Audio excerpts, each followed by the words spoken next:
Start. Just a second, sir. So can you hear me well? Yes. Okay, so our topic is the components of physical fitness. And so there are 10 components that we call the 10 commandments. I just wrote that. So the first one is cardiovascular endurance and stamina, strength, flexibility, speed, power, agility, balance, coordination, and accuracy. So I'll cover the first five and Varun will take over after that. So the first one is cardiovascular fitness.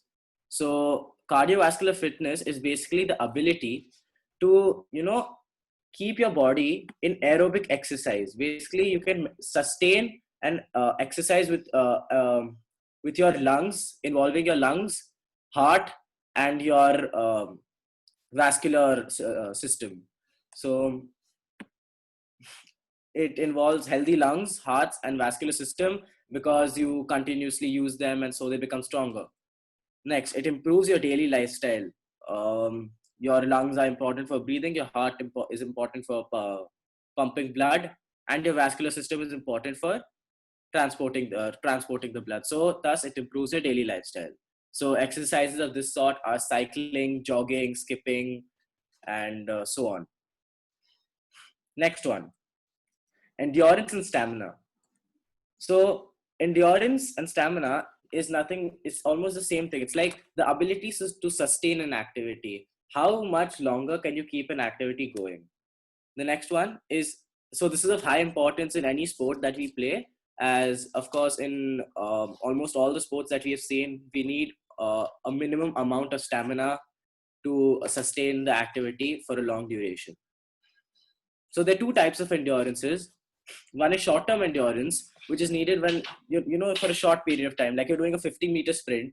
You don't need too much of stamina. You need stamina, but only a little bit. Then there is long-term endurances, like for a long period, you're running like a long distance run. So then you need quite a lot of stamina. Next one, strength. So strength is the ability to overcome resistance. So what I mean by that is the ability of your muscles to overcome the resistance of external objects or external forces. So it's the amount of force that is exerted by the muscles. So like you can see in the photo behind that this guy, he's lifting up the dumbbell. So how much force is the muscle exerting to lift up the dumbbell? That is his strength. So there's dynamic strength, that is isotonic strength. So we have learned that isotonic is same tension but different length. So push-ups, pull-ups, and so on are isotonic, are forms of dynamic strength. So under dynamic strength is maximum strength. That is, you push as hard as you can. You put in your maximum, so you gain maximum resistance against the object, or you have the most amount of force exerted by a muscle, that is maximum strength.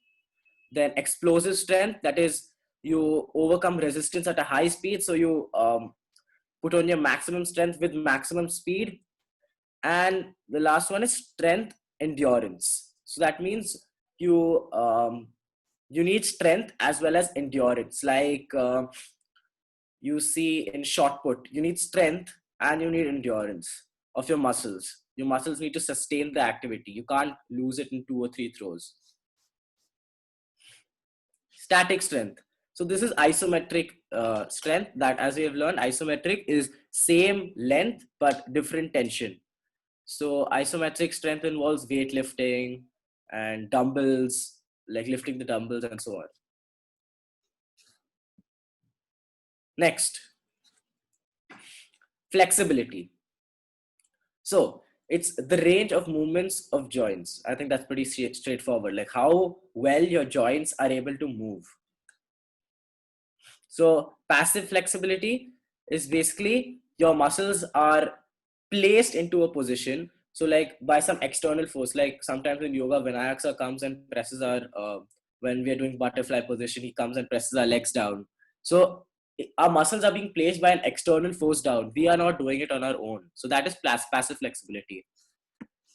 Then there is active flexibility. That is when you yourself take the initiative and your muscles are placed into a position by your own control. So you have the control to place your muscles into any position you like. Next, so under active flexibility is static flexibility. That means remaining in a static position. So like sometimes you just stay in one position, like let's say which position, like kakasana, but you're just in that position for 10 seconds. So that is a static position.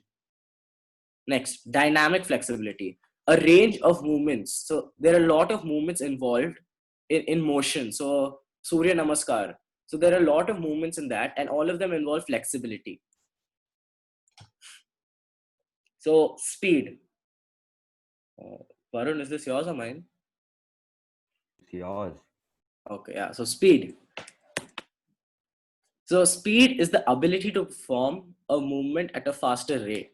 So as you can see, the guy in the back, he's running. And of course, you can see he's running at a faster, he's running fast, super fast. And so you have to move as fast as possible. That is speed. And speed, it depends on the muscle fiber. So what I mean by that is there are two types of muscle fibers, fast twitch and slow twitch. So these fibers, fast twitch, of course, as the name suggests, the muscles are able to contract faster and they're able to move faster. And slow twitch, they cannot contract faster. They have a bit of lag in them. So it is inherited. So the muscles, the fibers of the fast twitch and slow twitch are inherited in you by your parents. So we've learned in biology about inheritance. So is this fiber determined by the inheritance. So one main thing is that you might have seen that some people are lean and they look like they can run really really fast. But why aren't they able to run fast? Because they might have the muscles of slow twitch in them. Because you can try as hard as you want, but you might not be able to fulfill your goal because you have the slow twitch muscle fiber. Yeah, over to Varun. Yeah, so my first thing is power. So yeah, so power is the basically explosive strength,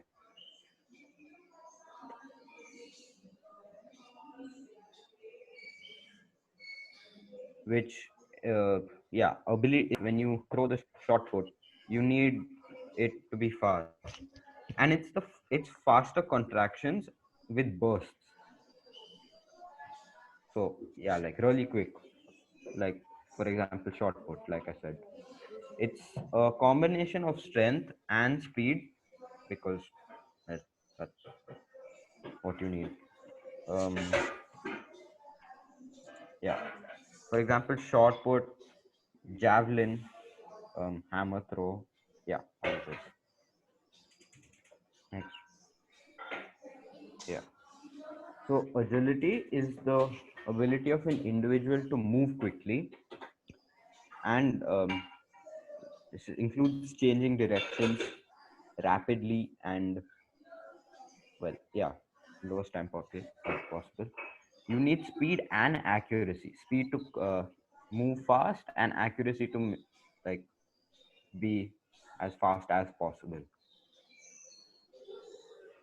Um, this includes while doing zigzag running, agility drills, ladder, all those type of stuff.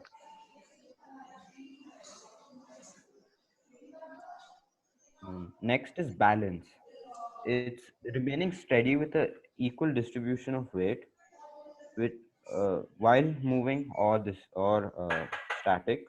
It's basically maintaining an equilibrium throughout the body, and you need lots of control to have good balance. You have to be good at controlling the body. Um, Examples include handstand, water skiing. Um, one sec. Yeah, you can go.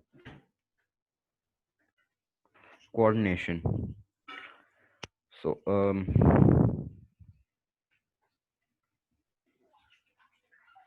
so Yeah, coordination is basically the organization of different senses and the control of them to it's yeah, you have to make it the movements efficient and accurate. For example, this relay switch thing, volleyball smashing, walking on a tightrope is, they all need important lots of coordination. Yeah. Last is accuracy. So accuracy is the ability to control movements at a given direction.